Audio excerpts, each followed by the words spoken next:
फडणवीसांच्या व्यतिरिक्त म्हणजे नावं अनेकांची येतात. मग चंद्रकांत पाटलांचं नाव येतं कारण ते अमित शहांचे जवळचे आहेत. मध्यंतरी मुरलीधर मोहोळांचं नाव आलं कारण मराठा चेहरा द्यायचा आहे, पश्चिम महाराष्ट्राला चेहरा द्यायचा, बावनकुळे सुद्धा पट्ट्यातला द्यायचा आहे.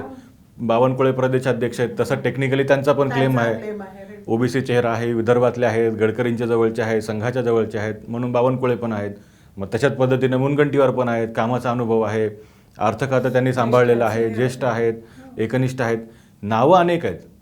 पण त्यांच्या पुढे जी आव्हानं आहेत की अजित पवारांना सांभाळणं, एकनाथ शिंदेंना सांभाळणं, महायुती सांभाळणं, 132 आमदार सांभाळणं, पक्षाची संघटना सांभाळणं आणि ह्या गोष्टी करत करत सरकारची जी कामं आहेत, महत्त्वाच्या योजना आणणं, आता जे प्रोजेक्ट्स येत आहेत, बुलेट ट्रेन आहे, होल्ड ठेवणं, कम्प्लीट होल्ड, प्रशासकीय होल्ड, राजकीय होल्ड आणि संघटनात्मक होल्ड, देवेंद्र फडणवीस सक्षम आहेत त्या सगळ्या. ह्या तिन्ही गोष्टींमध्ये सक्षम असा नेता देवेंद्र फडणवीस सध्या भाजपकडे आहेत.